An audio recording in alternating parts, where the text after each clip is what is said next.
Hi, this is Miguel Murphy, and I'm here with. Gail Lisenbard. And what an honor it is to have met Gail, actually Dr. Lisenbard, last week at our Arts, Humanities, Communications Meta Major session last week, and I was very proud to be part of that workshop, which gave me the opportunity to meet you. And I thought, why not find out more about what courses you teach here in Arts and Philosophy. So can you give us a brief introduction of yourself, and followed by the courses that you teach, and specifically in those courses, why should a student take that course, or what's entailed? Sure. Well, thank you for the opportunity to be here, and My pleasure. enjoyed meeting you as well. So I'm brand new. I just arrived this fall term, Welcome. and thank you. And I came from California, and so it's wonderful to be on the other side of the coast, and people have been marvelous and wonderful. So I have a PhD in philosophy with an emphasis in 19th and 20th century continental philosophy, which includes questions about freedom and responsibility and ethics. And that's one of my specialties, is ethics, moral philosophy. And that's actually one of the courses that I'm teaching. So that's just been a wonderful way in which I can do scholarship and also teach, and also do some community work in ethics, which is enormously important to me, because I really believe that philosophy should be meaningful in the world, that it should change people's lives. And I think that throughout my years of teaching, I've demonstrated, and my students have demonstrated, both in my own life and in their lives, because I hear from them over the years, that the course that they've taken with me and others in philosophy have really profoundly changed their lives and informed their decision making, and helped them to become critical thinkers and more conscientious thinkers. And they've been able to use some of the philosophy and philosophers that we've studied over the course of a term. They've been able to use them in their lives in making decisions. And so a lot of people think, philosophy is so esoteric, and but it's not. Because you answered and touched a bit on my question that I was thinking while you're like, philosophy, and what is the connection between what students learn in your class or in philosophy and in the workplace today in terms of ethics? Yes, well, that's a very important question. So it's showing the relevance between ethics, ethical theory, and practical ethics. So what we do is we think about moral issues in the workplace. So ethics is so broadly applied, really. So we have business ethics, we have medical ethics, clinical ethics. So students who are planning to go into nursing school or medical school or dental school, there will often be issues that arise in the clinical setting concerning issues about confidentiality and forging a sense of trust between the patient and the physician. Euthanasia, which is the right to die movement, which is enormously controversial and very interesting questions about autonomy and independence, and the right to self-determination, to make decisions for one's life and death. Business ethics, right? Oh gosh, we need that more than ever. Yes. Right? And again, it's about trust and confidentiality and fiduciary duty. What are the duties that you owe to your client? And disclosure, transparency, journalistic ethics. So yeah, So it goes on. so you touched on, my mom's a nurse, so a lot of what you mentioned, I've been exposed to her own research and assignments as far as the health field. But so ethics plays a role in almost every discipline Oh yeah, in itself, and doing the right thing absolutely. in itself. So do you? So philosophy is one course, and Yes. Critical thinking and ethics Yes. is another course. Yes. So, as an advisor, a question that pops up is it the same course? What is the difference? Oh, What is the basic difference between the both? Yeah. Well, there's some overlap. So in the critical thinking and ethics course, we try to show how critical thinking can inform decision making, and how all of our decisions have a moral component or a moral dimension. It was Plato who said that morality concerns, and philosophy for that matter, concerns no small question But the question that it concerns, that is not small, is how one ought to live, right? It concerns no small question, just how we ought to live, right? And that's an enormous question. He's sort of being kind of coy there, but he's saying it's no small question, but how we ought to live. And so the ethics course really addresses that question. How ought we to live? What makes life meaningful? What is our life's purpose? What is our life's goal? And how do our decisions affect others? Because we live in a peopled world, as some of the Simone de Beauvoir, who's right back there, said. That's her expression. We live in a peopled world where the other is our concern. And so she says that the other concerns us and we concern them, and that is an irreducible truth. And so ethics and critical thinking really are inextricably tied, because we have to understand why we arrive at moral decision making in the way that we do, and we can do that by offering argument. And so there are all a range of issues. Gun control, right, is a very controversial issue. Yes, so we can't say, oh, I'm just for gun control, or I'm against it, or I don't think that the gun control regulations are working. Well, why? Why don't you, right? Also the issue of reproductive freedom for women, and the availability and affordability of contraception. So we all have a stake in how we make decisions, how our elected representatives are making decisions on our behalf. I mean, it just covers so many. And you're enlightening me here even more, because from the curriculum aspect, critical thinking and ethics is the most recommended course for all of our associative science pathways. So every student, there's the communication section, there's the oral communication section, and then there's the humanities. For those students who are doing an associative arts, they have to pick two. And I'm a fan of both critical thinking and philosophy, which is why I was excited to have this conversation with you in particular. Not that I don't like humanities and music appreciation, and theater appreciation, and dance, because it's a variety of courses, and jazz and popular music, because students, they get to pick and choose. But my preference happens to be both those courses. But it makes sense that, from an ethics standpoint, even in music business and funerals, services, you have to take that course. So I'm happy that you provided a bit of clarity as to, the essence and why, critical thinking and ethics is important, and the overlap, of course. Yes, and introduction to philosophy is also just fascinating. And it's not that we don't consider values in that course, because I think you can't talk about philosophy without also talking about values and some morality, but we don't focus on that. So so the word philosophy means, philo is love, and Sophia is wisdom. So it means a love of wisdom. And a lot of students are... Love of wisdom, who doesn't love wisdom? I know. I don't think anyone would raise their hand and say, I don't like wisdom. Yeah, no, so that's where we start. And so we begin with the ancient Greeks, which is just, they're so fascinating, because one of the ways that I teach philosophy is through the art of storytelling. And the history of philosophy is just replete with stories, and it starts with the ancient Greeks, because Plato wrote in dialogue fashion, and so you can look at those dialogues, read them, and you can they come alive, and they're dramatized, right? And you can find stories and storytelling throughout the history of philosophy. Plus, we can tell our own stories. We have our own narrative backgrounds and our own stories that we can share with others and bring to bear on some of the pearls of wisdom that are being transmitted by these amazing thinkers. So we begin with the Greeks. The unexamined life is not worth living, said Socrates, and know thyself. Well, what does that mean? What does it mean to examine one's life and to know oneself? So we, it's kind of like not drift, encouraging us not to drift through life, but to take life by the horns, and just really direct. And we are the captains of our ship and the authors of our lives. And so what does that mean, right? Between the birth and the death, we have this finite period of time.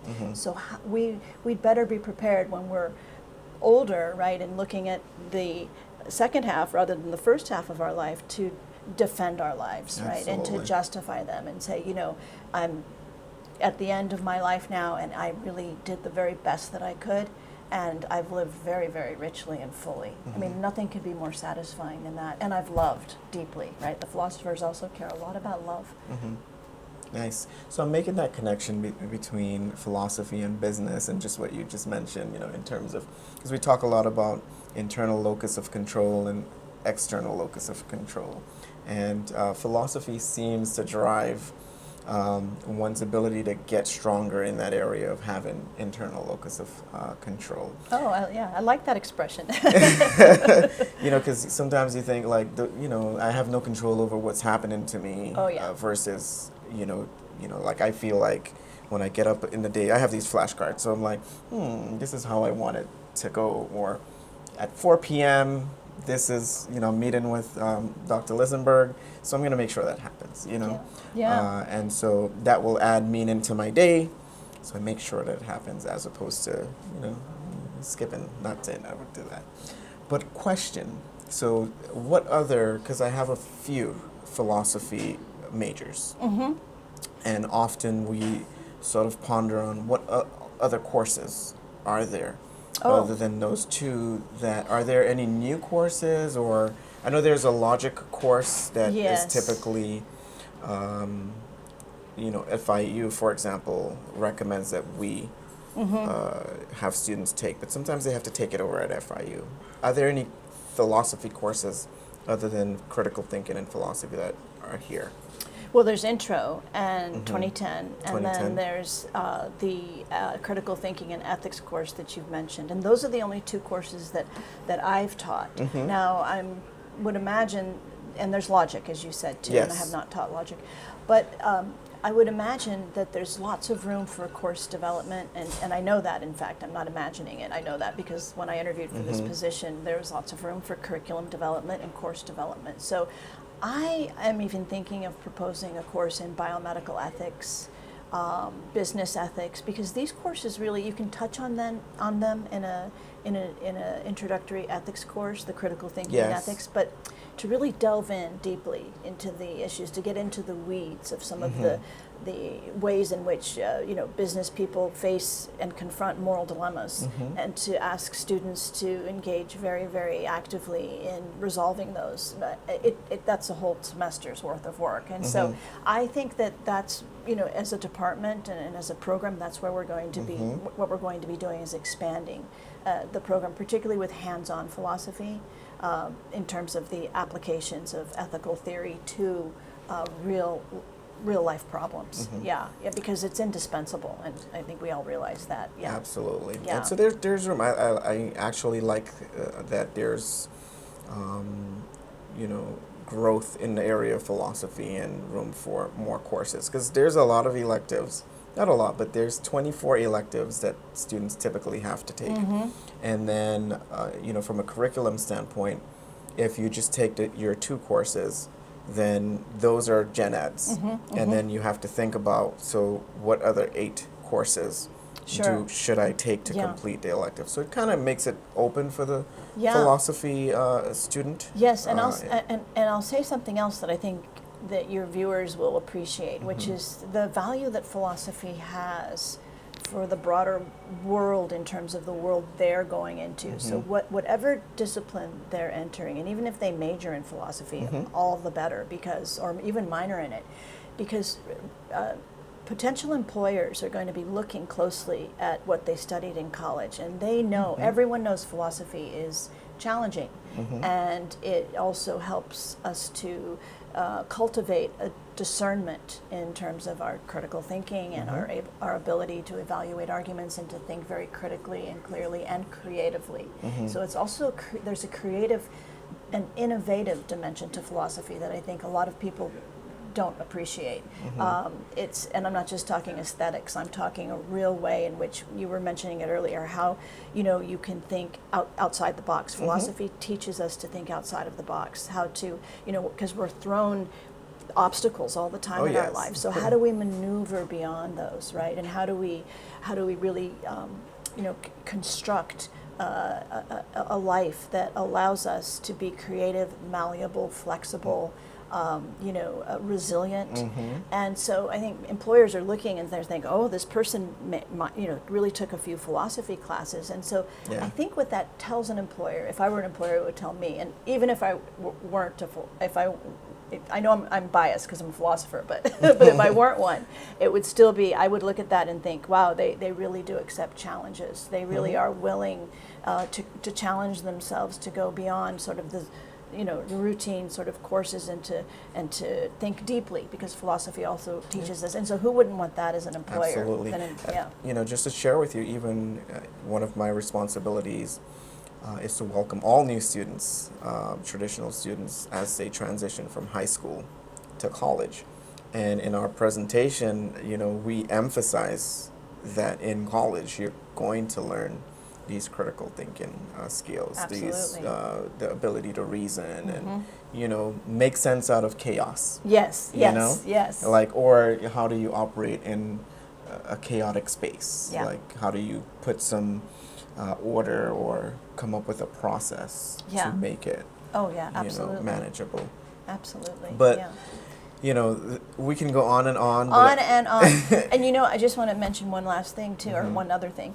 The that reminds me of another thing, right? The philosophers say one philosopher said, there are no last words, there are only words that come last, right? So philosophy is this enormous conversation, right? And it started back in antiquity, and it's still continuing today, and we're still talking about many of the same issues, about reality, about knowledge, about morals and values, right? About aesthetics and beauty and the good.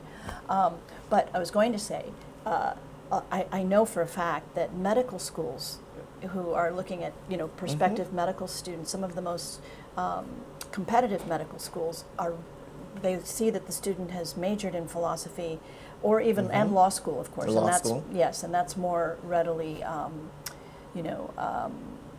understandable because law school needs students and wants students who know how to write and think and reason and think logically and so on, and so they know they're getting that great preparation if they've studied philosophy, because it teaches us not just to think critically, but to speak critically, and because we're always engaged in discussion in philosophy. It's not just lecture. And I mean, that's the whole point. It's a conversation, as I was saying, right? So it makes it's vibrant, it comes alive. So, but medical schools, because they want to,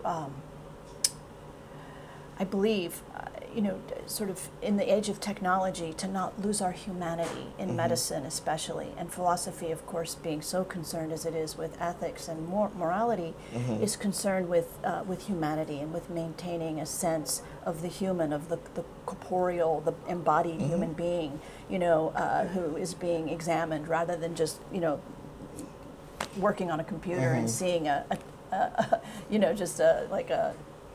image on a computer, rather than the real human being who's in front of me who has pain. And so they know that philosophy is also teaching the kinds of values that are humanistic, and that matters a great deal in our society. Yeah. It does. Yeah. So my question to wrap up would be, there are a number of students, very few, that are undecided. They're like, I don't know what I want to do.